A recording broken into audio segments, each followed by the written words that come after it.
We are live. Yes, we are. We're Hey, live. everybody.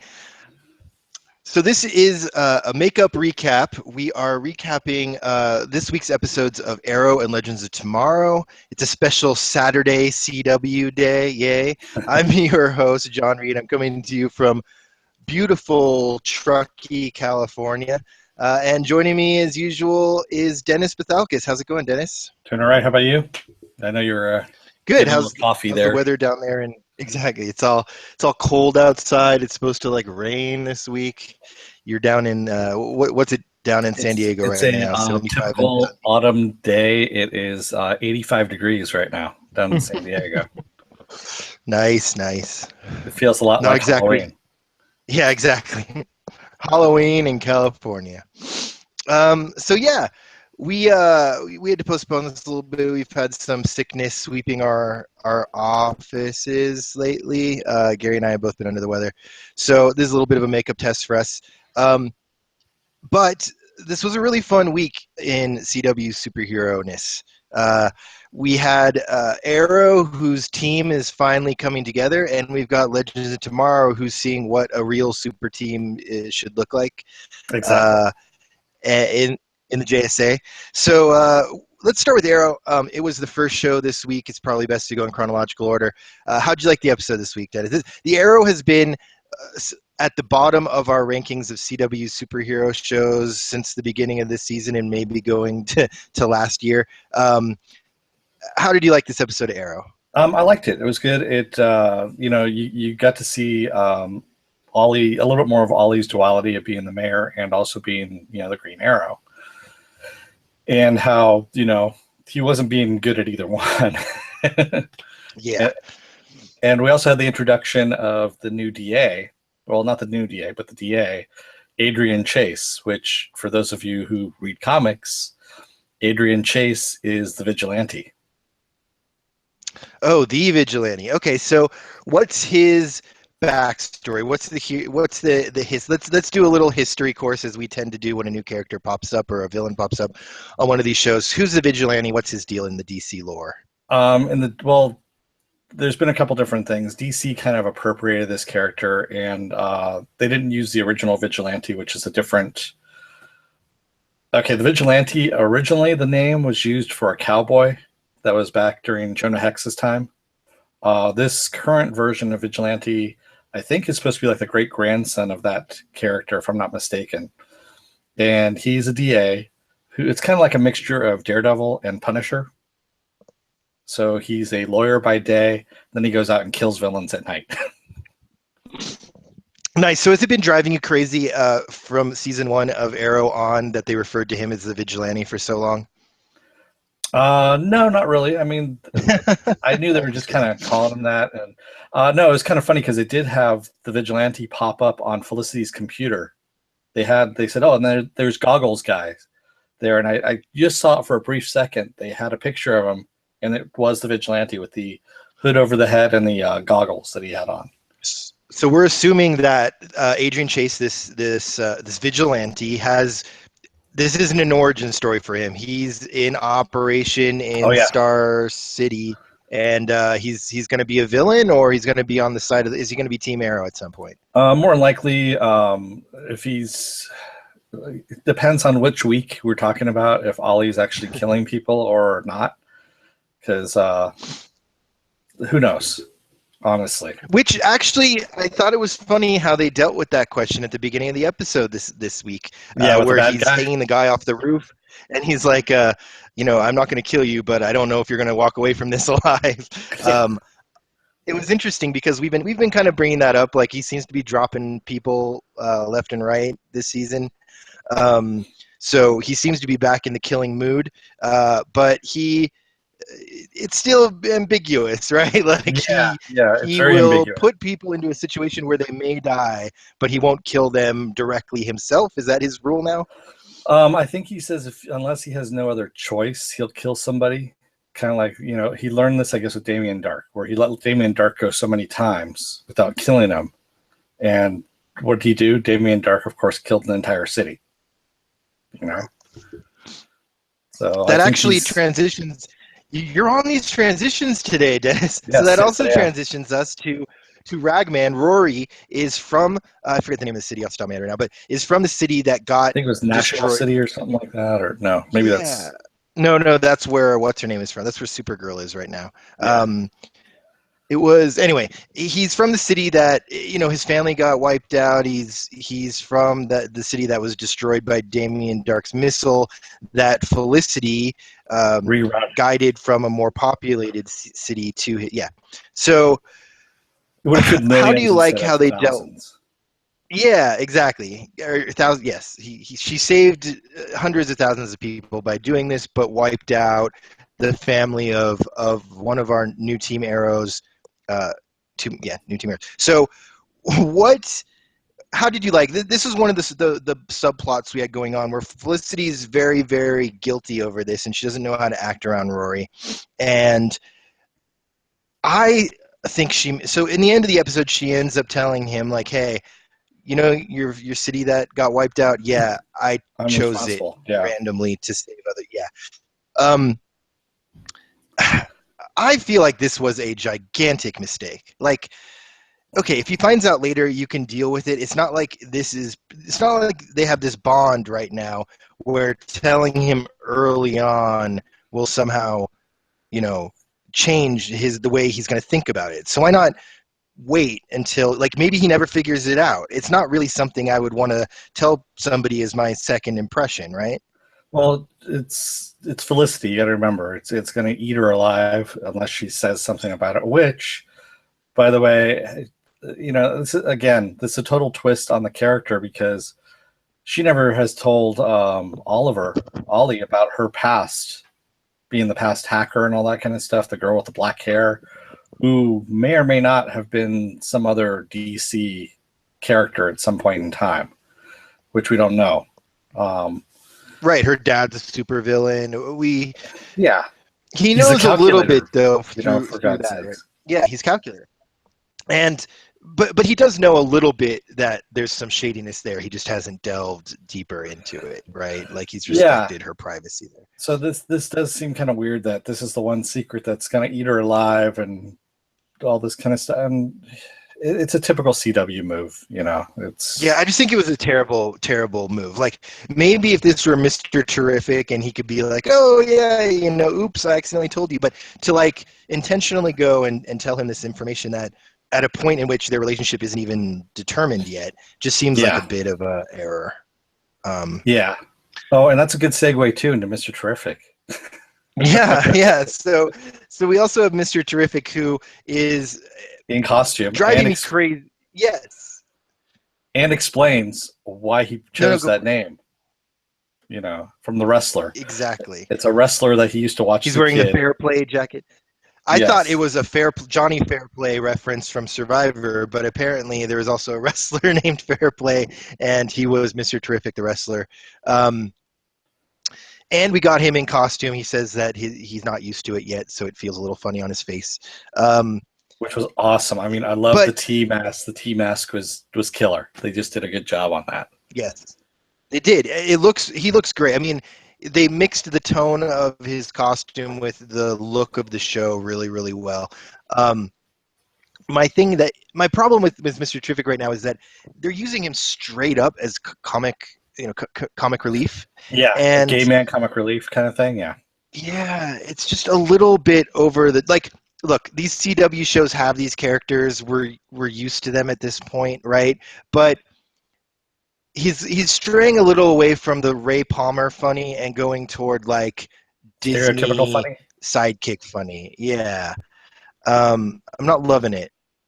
No, especially since last season, what we got was he being more in the lab and an equal, Felicity's equal, if you will, just not filled in on everything, to being now basically one of the group who, is out there trying to kick some ass. He's low on that totem pole. He's not even like stepping up as like the leader of this subgroup, right? Like he's the guy they all make fun of. Like it just doesn't make any sense. Yeah, I think they need to work. And again, it's the writers. It's the writers' duty on this. They need to actually make him more of Felicity / Arrow, if you will. Yes. So that he's working That on stuff in the said, lab. They did actually bring that up in the show. He said, I do have a major in biochemistry. Right. And, that said, they did do a much better job of integrating this team finally, right? Like, yeah, we got Ollie had to learn his lesson to trust his friends and allies, both at the mayor's office and as in Team Arrow. And we finally got the team being exposed to the actual Arrow Cave, I think is what they're calling it now. The Arrow Base. That's what Mr. Terrific calls it, as the Arrow Cave. Exactly, which is hilarious because we were also just talking about how this is basically a Batman show, and this is his Batcave, right? So, and Felicity's Oracle and all that stuff. But I love how when they walk in there, you have just like in Batman, you've got all the Bat family costumes, and this is like the new generation of Arrow family.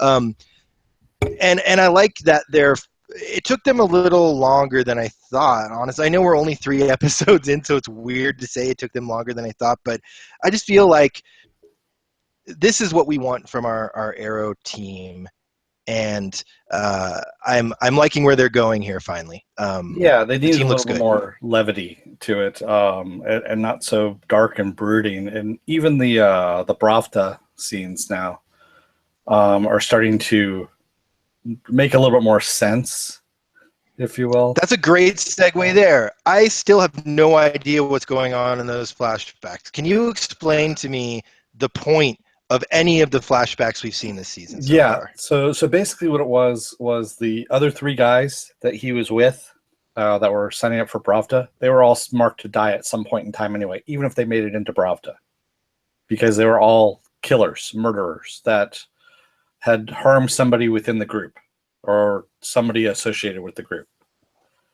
So that was basically Oliver's test. The guy that was Antoli, Antoli, his friend in Bravda, knew that Oliver was going to get through it and was going to find a way to ring the bell. So he basically surrounded him with these guys that they knew they were going to off anyway. Right. But what's the point of what is the point of what they're showing? This doesn't seem to have a. It does though. Is basically it's the whole family aspect of you hurt one, you hurt all of us, and everyone goes after you. And that's what they're trying to say about the team, is that if the team doesn't work together as that, where everyone has their backs, has each other's backs, then it's not going to work. So it's kind of a. So why are they stabbing him in the back at the end of the episode? Well, first of all, we get finally a reference to the scars on his back, because we've seen those scars before. So it's like, oh, okay, that's where the scars came from. And then also it's part of the initiation. It's having trust in these guys that were trying to kill him before, that have knives, that are coming at him with knives. And again, it's him trusting the team. It was the whole thing about putting trust in the team. Right. So speaking of trust, it was very heavy-handed. Again, literally. But we dealt with trust in so many ways in this episode, and another place we deal with trust is Speedy is dealing with her kind of flubbing her first little while as I would say chief of staff, I guess is what she is. Yeah, she's chief of staff to Ollie, and she appoints Quentin as the deputy mayor, as we talked about last week. But the reports coming out are basically like, what the F is Oliver doing? And she goes to the reporter and says, this wasn't Oliver's decision, this was mine. And then the reporter runs with, she trusts the reporter because the reporter is playing her to get more information. And she gives her more information and tells her, oh, yeah, this was my decision, not Oliver's. So the reporter reports on it as if Oliver has no idea what's going on in his office, which forces him to do a press conference at the end that says, look, I trust my people. Their decisions are my decisions, blah, blah, blah, right? Yeah. So what did you I actually really liked this part of the show. I think it drove home the idea of trusting your team more than any other aspect of trust in this episode, and I liked that we are starting to get a little more of the politics that are being played. Considering he's mayor, you think they'd be dealing with the politics of Star City a little bit more this season, and I like that they're bringing that in this aspect. Even though it was only a few minutes of the episode, I thought it was extremely effective. Yeah, actually, this is the least interesting part for me. Was the whole politics thing? Yeah, I'm not a big fan. If I wanted to watch that, I'd go watch episodes of The West Wing. You know, it's on Netflix. I can go watch that, or I'd go and watch Veep and fall asleep because pretty much that's what I think of that show. But yeah, I'm not watching this show to watch politics. I'm watching this show to watch Arrow.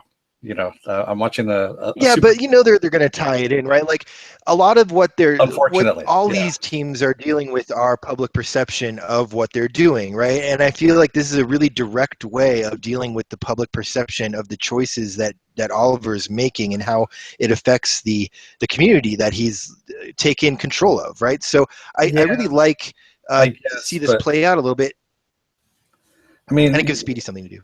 Yeah, it gives Speedy something to do. That's pretty much all it is. It gives, you know, and she's been working on her lisp, you know, so her lisp isn't as bad as it used to be in previous seasons. I love that actress. I know we battle about this all the time, but I still love that actress. Yeah, I love her too. She's just fantastic. Now that she's got her speech impediment under control. That's just wrong, Dennis. Just I'm wrong. sorry, but you know, for those of you with speech impediment, I'm sorry, but you know, she's I can't stand her. I honestly, you're alienating one of our 3 viewers, Dennis. they're not loving that. But let me ask you a question here. This was a brighter episode. It was a more optimistic episode than we've seen on Arrow in a while, and I feel like this was part of it, right? Like coming out into the light a little bit. Yeah. And I like it. But I want more of the team aspect of it, even if Oliver's not there for a lot of the team aspect. I like the team. I want to see Artemis, the character, get built up a little bit more. We've already had Watchdog built up. We've already had Mr. Terrific built up. Now it's time for Artemis. We don't know anything about her, really. So it'd be kind of good to get Except for that she's going to be on the Young Justice spinoff that they eventually do. That's your hope. Yes, I know. Speaking of which, actually, I've heard that there might be a Supergirl spinoff for Superman. Because what could they possibly spin off? Oh, for Superman. Yeah, supposedly he. So what would that show look like? Pretty much him in Metropolis. It's Supergirl, but with Superman, you know, in Metropolis. I think it could work. They have a Friday spot to fill. I mean, I think it could work. But I still think that, like, we have Supergirl already, so why not bring Batman or Wonder Woman into this universe instead of focusing on the Super Family when we already have a show focusing on the Super Family? Because they already brought in Superman and introduced him. They haven't done Batman. They haven't done Wonder Woman as of yet. So touche. But getting back to Arrow, one of the moments I really liked in this episode was when, at the last fight with Team Arrow, Mr. Terrific is working on something and Ragman comes up from behind and saves him. And he's like, I think Mr. Terrific essentially says, like, man, you're horrifying. And Ragman's like, it's the whisper, isn't it? The mask just does that automatically. Yeah. I loved that moment in that thing, because you think of Ragman so far in Arrow as this really grim character, and he's just as quippy as anyone else. It's just like, this mask is making him seem so much more dire and dark. Yeah. Where do you think they're going with Ragman? Hopefully they go with the whole, the more you use it, the more insane you become kind of thing. I would like to see that. It'd be interesting. Yeah, except that he has a reason to be insane right now. He has, like, one of the most trusted members of his team saying, I killed your city. So he already has some reasons to hold a grudge here. I feel like if they were going with the suit making him insane, they should probably leave out some of these other triggers that they're throwing at him right now. Yeah, well, I mean, the thing is, it was eating her, it was eating at her, that she had to get this out to him. She probably didn't do it in the best way possible. Maybe she should have took him out for some ice cream or something. I don't know. Because just honestly, she just kind of sprung it on him like, oh yeah, and by the way, that missile that killed everyone that you loved, I was the one who sent it over there, but I Yeah. saved a couple million people in the process. If that makes you feel any Sorry better. that you didn't know any of them, but your whole family's dead, and that was me. Sorry about that. Yeah.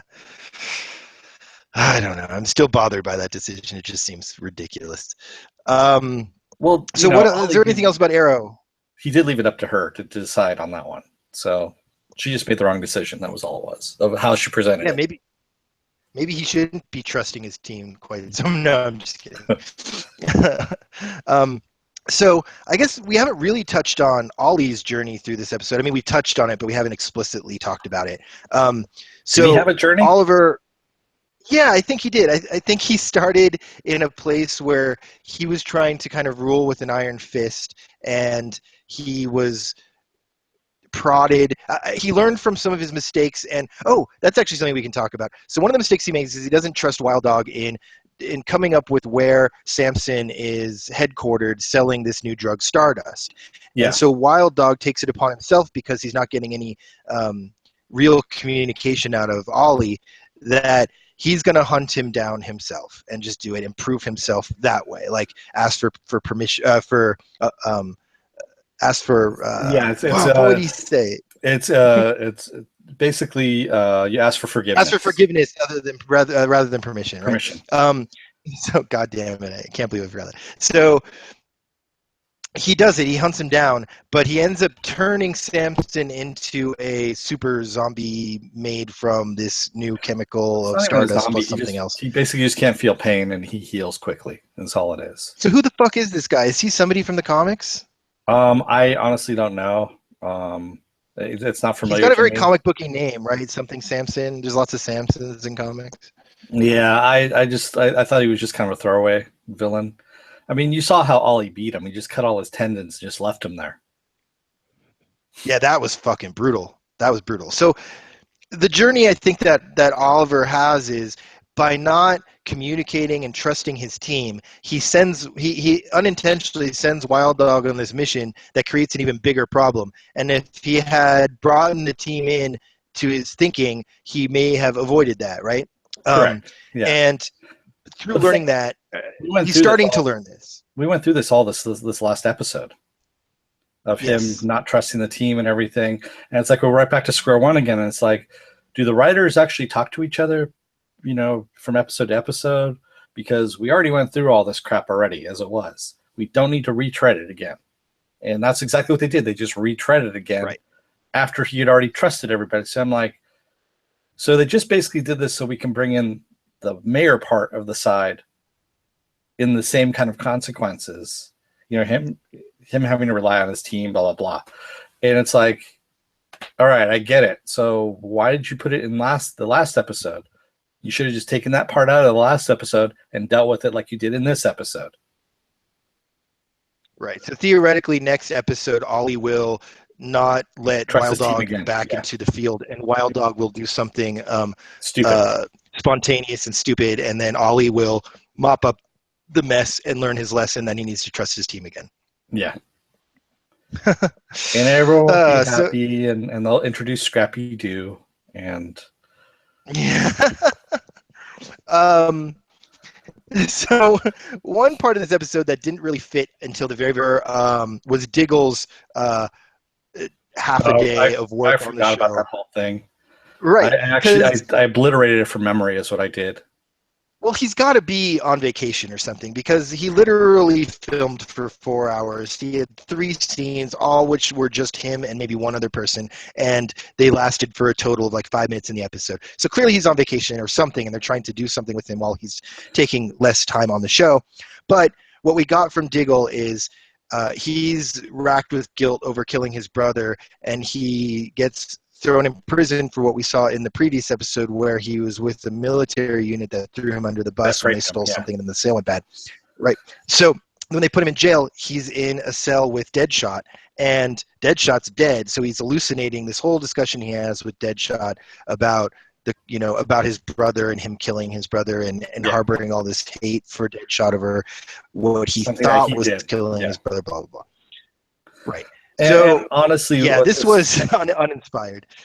I think what it was we're seeing more of, And it's not that I think he's on vacation. I think that Diggle tested so low as a character in the Arrow universe, they removed him from it. And now that they've got this new team, they don't know how to reintegrate him or where they should reintegrate him at all into the team. And so, like, Yeah, I mean, the reason I don't think that that's the case is because at the end of this episode, the whole next episode is supposedly going to be about, or whatever in the future is going to be about Ollie and Team Arrow breaking Spartan out of jail, right? Like that's what Lila wants. yeah, And Lila asked him to break him out of jail. Well, the thing is, remember the whole Bravda. This is going to tie into the whole Bravda thing again, because remember they were talking about how when you're in Bravda, if you're in jail or something like that, they'll find a way of getting you out, kind of thing as well. And it's going to tie in somehow to the whole Bravda thing. And I think that's okay. kind of what's driving these episodes. That's what I'm seeing anyway, is that the flashbacks are actually driving what's happening now in our so-and-so quote unquote present in these episodes, unfortunately. And Yeah, honestly, in a very the kind of Bravda, messy way. yeah, the Bravda story is actually a lot more interesting than anything that's happening in the present, to say the truth. Weird, because I couldn't care less what's happening. Like if I had fast forward enabled on this episode, which I didn't because I was watching it through the app, I probably would have fast forward through a lot of the Pravda stuff. Like I just didn't give a crap. Maybe it'll become more interesting, but right now I'm like, bring me back to Team Arrow. Like I want to see what's going on with Team Arrow in the mayor's office. So yeah, you like the whole politics part of it. I like the whole the gangster part of it is actually pretty interesting to me. You know, the mafia aspect of it. Well, that said, then what I'm starting to think about these episodes is they're well balanced because there's really not a ton of any of that. It's like they don't dedicate an immense amount of time to any of those subplots. They give them all like just a little bit throughout the episode. So I feel like the core of the episode is still the Team Arrow stuff, but I get a little politics, which I like. You get a little like history, gangster, stuff that you like, but it's not overbearing on the episode. No, and we get maybe it's a little bit too much of a compromise, but. Exactly. So is there anything else in this episode before we move to Legends of Tomorrow, which I think was a little bit more fun this season so far? Can't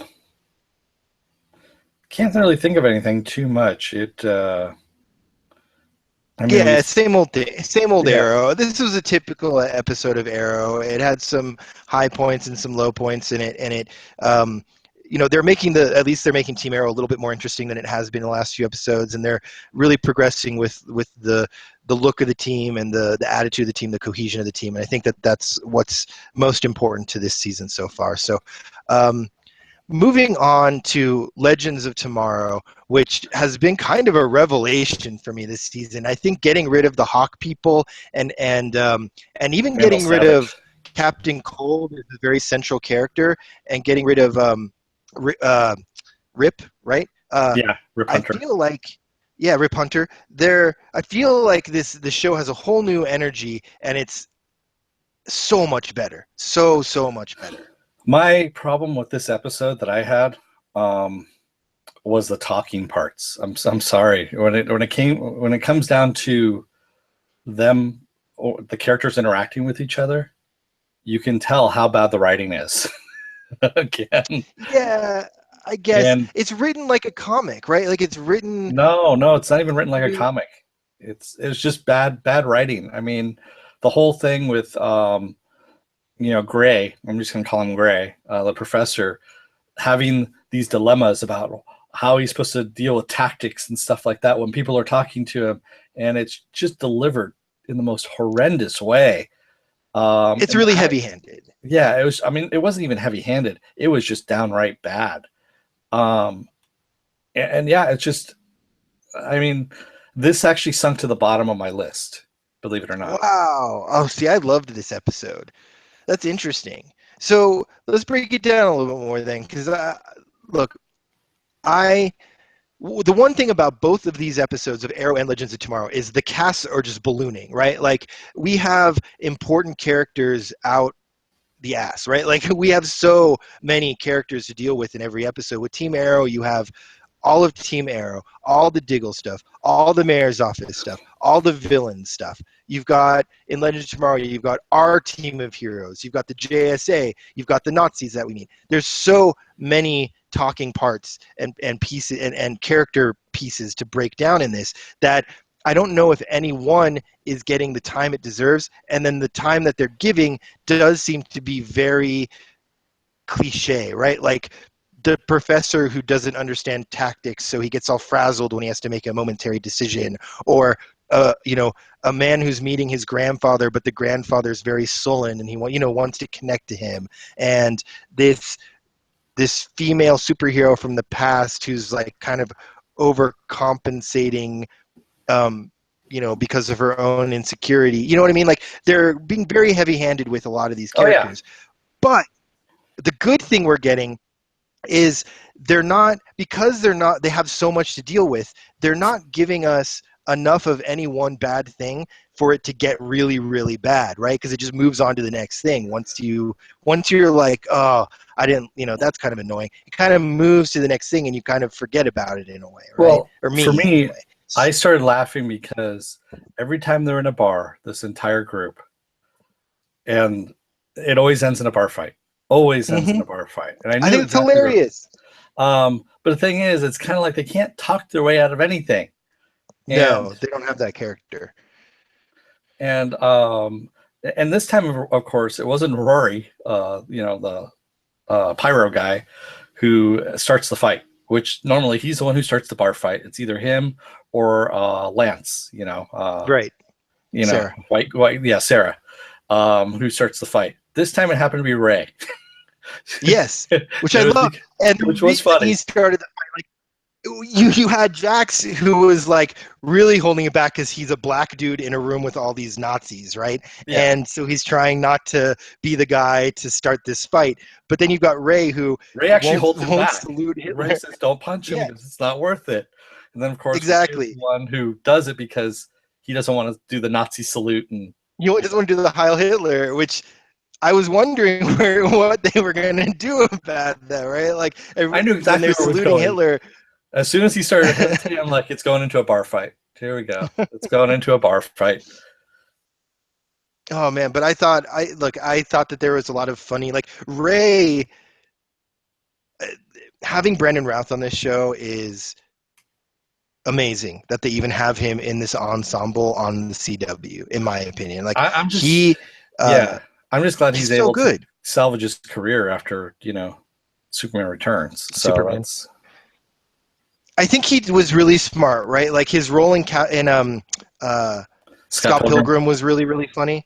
And then I really like him as Ray Palmer. Oh, yeah, and on Chuck. He's so good on Chuck. So I feel like he's made decisions of staying in this genre universe, but not choosing the character. Like he looks like Superman, but he's playing a nerd, or he's playing, a vegan weirdo. Like he's choosing really good roles to highlight his strengths in all of these shows.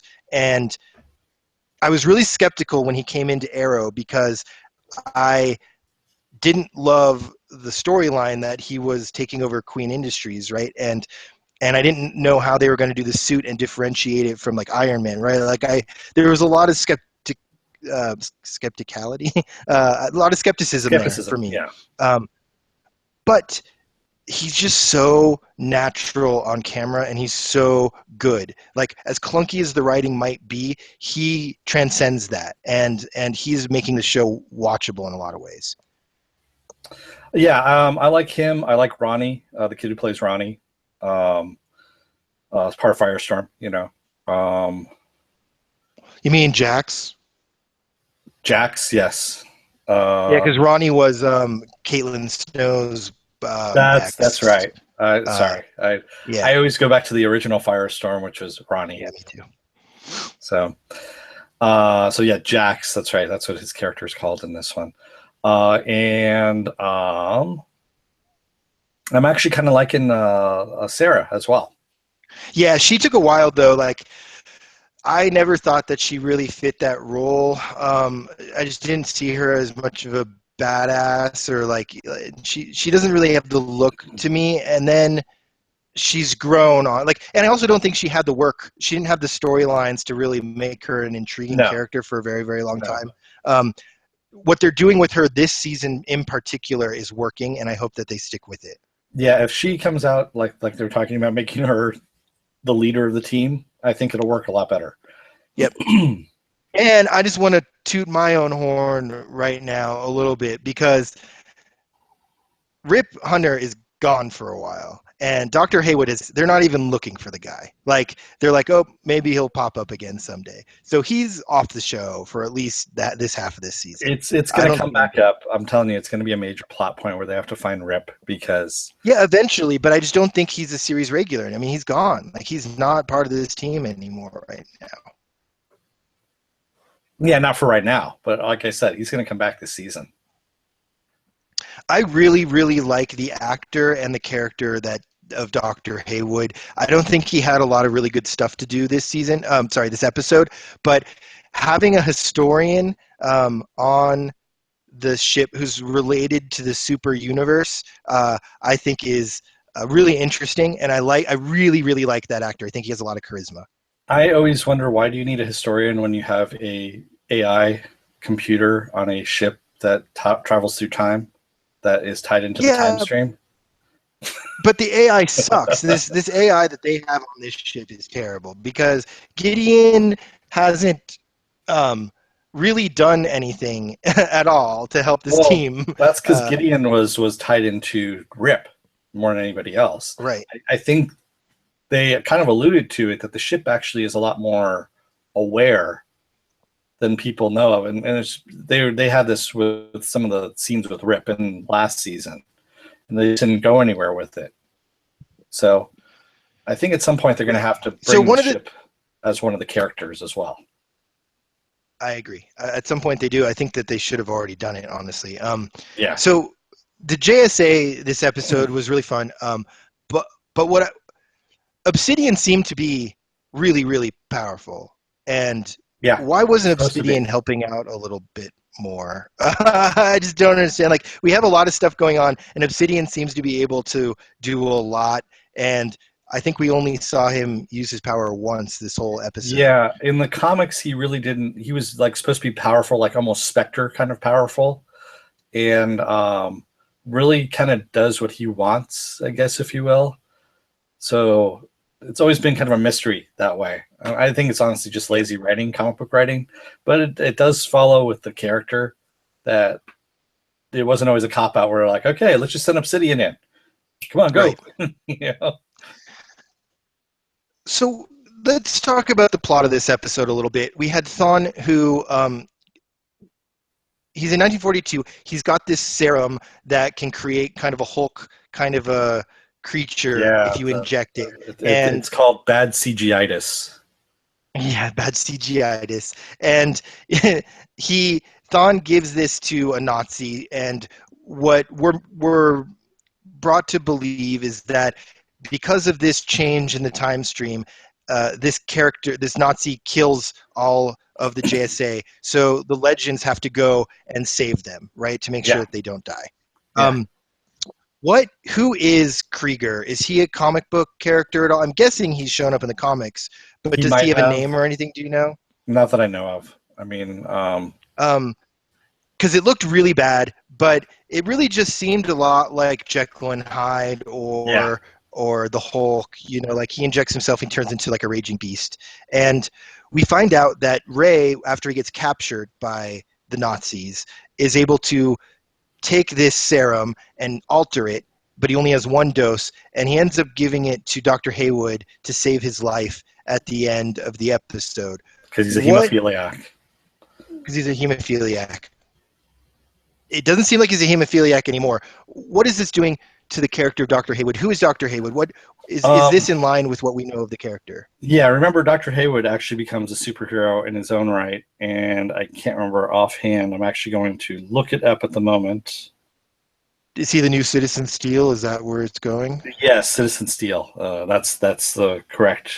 So he takes on the mantle of his grandfather.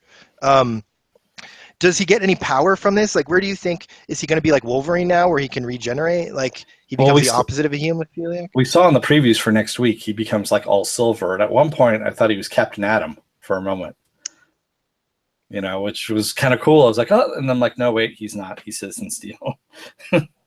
So, yeah. Interesting. Yeah, completely different character. I'm actually looking at it right now. Here we go. Nathan Haywood, Citizen Steel. And his powers are, if I can get to his powers and get past the advertisement on here. Metal-like skin and superhuman strength. Great. So he should be a pretty good addition to this team. They've needed a brawler. Yep. And exactly. I just really like this actor. He reminds me of like a poor man's like Chris Pine or something, right? Like he's very charismatic, very. I kind of find him forgettable, to tell you the truth. Yeah? For me, he blended into the background. He could have actually been standing against the wall and kind of just blended into the wallpaper that they had in the bar. He didn't really seem all that interesting to me. I think he has potential. I think that they're taking their time to integrate him into the team.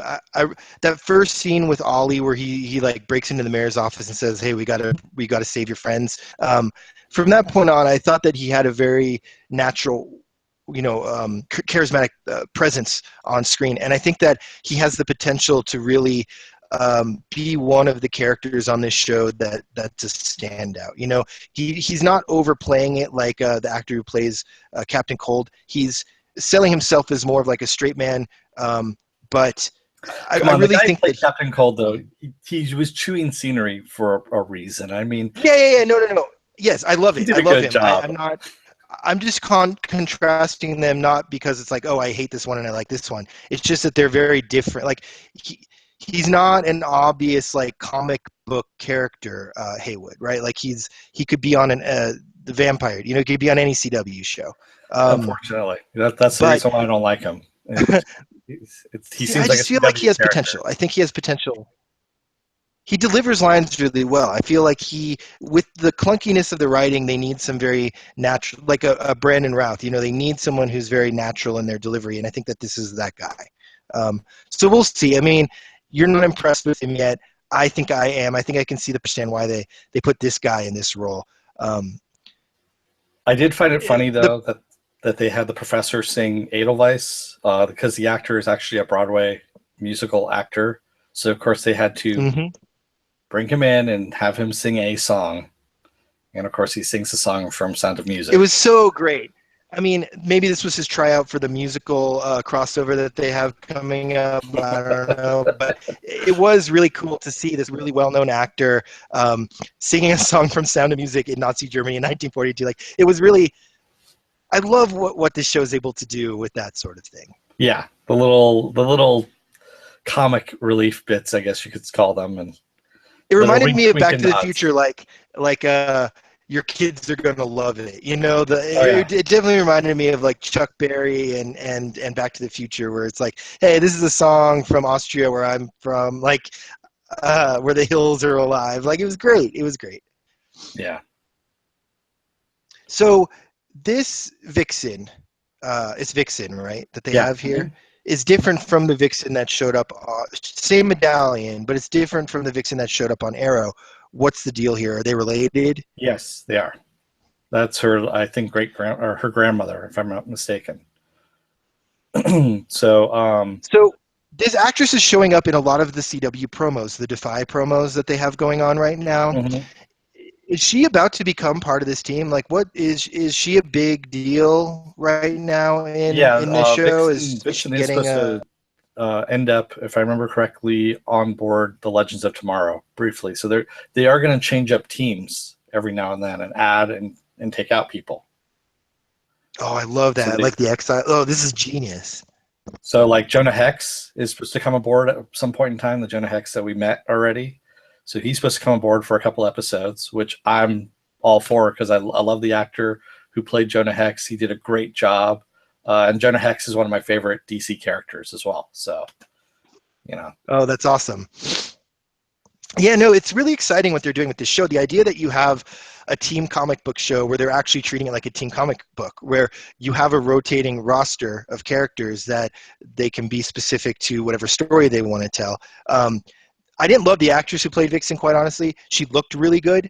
Um, but, they're clearly setting her up for a romance with Ray as if he has this type of like strong black women.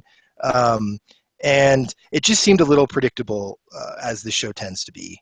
I thought she was okay. I liked her better than the girl who played Hawk Girl last season. Oh yeah, yeah. I mean, look, that bar is relatively low.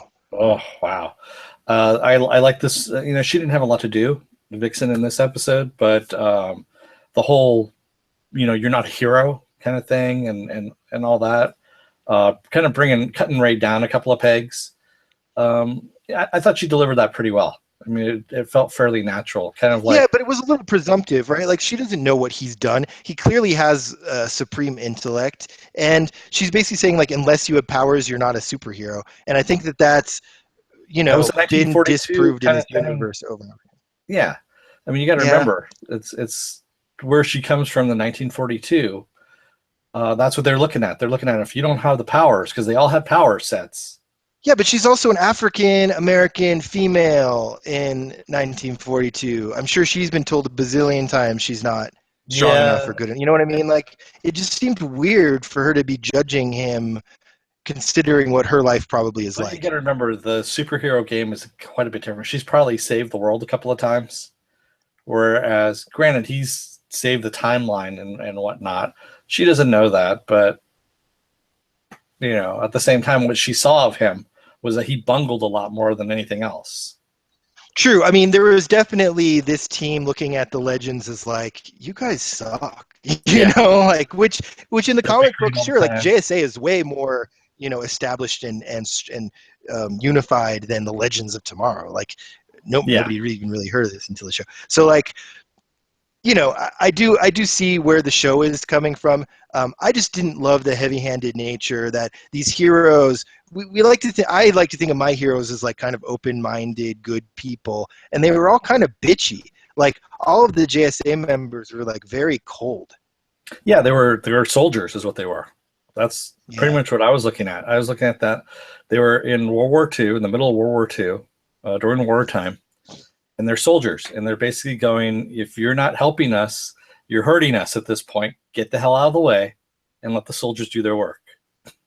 That's what they were looking at. The show also had a message that they explicitly said at one point that I thought was really interesting, because it's not something a TV show would normally do. I think it's kind of maybe divisive to have somebody, a soldier in World War II, say to somebody else, you don't need to be a soldier to be a hero. I like the sentiment personally, but it seems like something like we like to think of our armed forces as like our heroes. And I thought it was an interesting sentiment for a show like this to take, right? Well, yeah, that was the comic book aspect of it too. I mean, you got to remember, they added that in for the comic book aspect of it. Because if you're talking about someone from that time, it just seems weird to. Yeah. We're in like an election year right now, so I guess like a lot of political things are supercharged, but it just seemed like a very, very strange, explicit statement to make on a superhero show, right? Like it's not saying soldiers aren't heroes, but it is kind of, You got to remember, that line was probably written about a year ago, and it was probably filmed about 6 or 8 months ago. So before all this election crap came down. I would argue maybe this election's been going on for 2 years at this point. I mean, maybe it just seems like it. Jesus, it does seem like it. Yeah, I actually saw the Onion had an article that said that the election is going to be extended for another 8 months, so we can get a better chance to know the candidates. Everyone, there's a lot of like campaign finance reform, all these things that people talk about, shortening the process so that our elected officials are actually doing shit instead of like running for office for 2 years. That would be. You mean nice. Instead of having millionaires running for office and no actual real people running for office? Yeah. It's so funny that. Anyway, enough politics. Because I know how much you love talking politics. Dennis. Yes, exactly.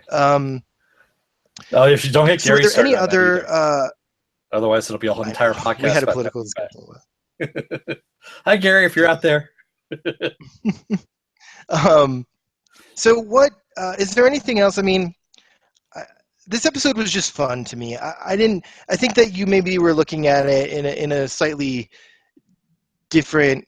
I think that because of the strength of the first episode, there was a lot to live up to, and I felt that like this. I think we differ. Like I really do think that this was a good follow up. I liked the fun aspects of the episode. I don't think it got too bogged down in um, the weight of being in Nazi Germany in 1942. Um, See, I don't know. Gary and I had a couple of years ago. We had broken down Arrow into he has to take off his shirt at least 2 times an episode for it to be a good episode, right? So for Legends of Tomorrow, Yes. we've broken it down now to they have 2 fights during the episode. They have one at the beginning, which is the bar fight, which is usually the better of the 2 fights. Then they have the resolving fight, which is usually messy and has the entire team fighting. Which again, it's usually an escape. Yeah, they have to escape from a lot of stuff. Yeah. And yeah, again, it followed that whole formulaic plot line, where we got the good brawl scene at the beginning, and we got the really crappy fight scene at the end. And not a lot in between. I mean, honestly, it didn't need to go 2 episodes like it did for this, because we had the whole Einstein thing that happened, which it could have been combined into 1 episode and done. There was a lot of filler that we didn't. I agree. There was a lot of filler. I maybe I'm being fooled because you're right. This is exactly the formula that made last season so kind of annoying at times. I just think I like these characters more. I think that the characters they kept, they've kind of shunted Mick to the background a little bit, and they're focusing on, I don't love Dr. Stein, but the actor's good. I'm Stein neutral, but I like Professor. So I mean, yeah, sure. Especially when he was Kronos, they're focusing. Yes, look, I agree. I agree there completely. But where I was going with this is we're getting a lot of Sarah. We're getting a lot of the Atom. I like Dr. Haywood. We're getting these cameos or whatever you want to call them from the JSA. So I'm liking the characters that they're spending more time on in these episodes. So I think I'm just enjoying the show a little bit more because I don't have to deal with the Hawk romance and Vandal Savage and Rip Hunter, being all broody about his family. Like they've kind of left a lot of the baggage aside. So even if it is the same formula, the characters that are plugged into that formula, to me, are much more interesting right now than last season. Well, yeah, they've made it more into a episodic adventure than I'm going to liken it to, the old Star Trek series, the original Star Trek series from the 60s. It changed episode to episode. Every episode was self-contained. Kind of like what's going on here. Every episode's kind of pretty much more or less self-contained. There's no bless you. There's no overarching story arc. No big bad, if you will. Which honestly, Gary and I had talked about this before. That's been what's hurting, episodic TV right now, is you have this whole overarching gigantic storyline and you're trying to fit it into, 20 episodes, 20 some odd episodes a season. And you're stretching thin in some places, you're packing it full in other places, mainly sweeps is where you're giving your big stuff away. Get away from that. Do what these guys are doing is you're having episodic, and if you have a big thing like Rip Hunter's Return or whatever, yeah, you can spend an episode and do it that way. You don't need to stretch it over an entire season or do mini arcs. I would actually argue, though, that that's what I think is happening, and I do think there is a big bad. I just think they're doing it right. Like we have Thawne Legend of Doom, Legion of Doom. Who's the other guy? They're putting together Legion of Doom, but they're doing it. I mean, look, Thawne was in the episode for like literally 30 seconds, and he was the impetus for the adventure we had this episode, but it was in a very tertiary way. And I think that's, yes, bring him in during sweeps, bring him in for the season finale, but the rest of the time, just let him fuck with them a little bit here and there. We don't need it to constantly be him on screen for 15 minutes out of the episode. Yeah. So I think that they're actually doing it more like Buffy used to do back in the day, or Angel, where you had a big bad, but they weren't always the bad guy of the episode. Yeah. So I think they're doing it right. Yeah, no, I agree. I mean, they just need to have the group not talk to each other as much in a downtime situation. I'm sorry. It's just that's where the dialogue gets really bad. Or what? You're right. There wasn't a ton of talking last episode. It was like we said, it was packed full. In the premiere, it was packed full of stuff, and this episode wasn't. So, is there anything else you wanted to? Any spoilers? Any news you have for us before we sign off for the day? No, I've got nothing. I think we've already covered everything, and we see that Commander Steel or Citizen Steel or whatever he's calling himself is coming in next episode. And I believe Captain Cold we're going to get to see next episode as well. Yay! Hopefully we have him when it makes sense in good ways. Well, he's going to be joining the Legion. You can follow me on... Oh, yeah. I forgot. He's going to be a bad guy. That's awesome. Yep. So you can follow me on Twitter at JohnReed16. You can follow Dennis at DeForce. We also have a Nerdrotics Twitter account at Nerdrotics with an S on the end. For any upcoming event information, head over to our Facebook page, Facebook/Nerdrotic Podcast. We try to put the events up at the beginning on the Sunday at the beginning of each week. This Sunday, we are starting our Walking Dead podcast. We're going to break down the Lucille of it all. So join us tomorrow night. And then, we've got all of our CW coverage coming up next week. We're also going to try to get our Agents of S.H.I.E.L.D. coverage to you on Monday. We'll probably be recording that tomorrow, so we'll put up a live event for that as well. Dennis, I don't know if you guys are able to get together for Ash vs. Evil Dead or not. No, not but yet. We should have a little bit of coverage for you on that coming up at least shortly. Stay tuned for all the upcoming Nerdrotic action, and also check our Facebook page for news. We're going to go for the day. Yeah, we have news on there too. So like we had we're posting trailers, spoilers, upcoming casting. Steve Dillon passed away, who was the co-creator of Preacher, and also worked on Punisher Max, and a couple of things, Wolverine Origins, things like that. 54 years old, so fairly young. We had Tim Miller, who was the director for Deadpool, has broken away from Deadpool 2 because of creative differences with Ryan Reynolds. So that might not be good. That's huge. So yeah. So we're posting items like that on our page. So if you're interested in the genre news, we've got it up there. If you see stuff that Dennis and I are actually going to work on a podcast for all of the news stories that we post throughout the week. We'll compile them and we'll talk about each one and what we think about it.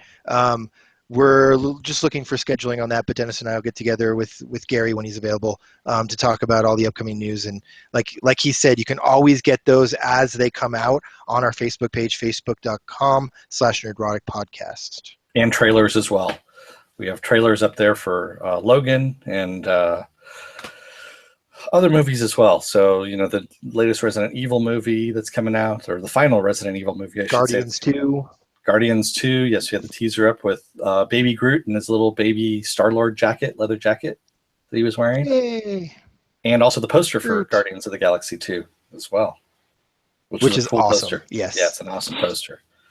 So, and if you see anything you want to post up there, you can always post to our page as well. And tweet at us if you find any scoops. We'll tweet them out. Exactly. Okay, well, do you want to sign off, Dennis? Yeah, don't let the door hit your ass on the way out, America. Awesome. Bye. See ya.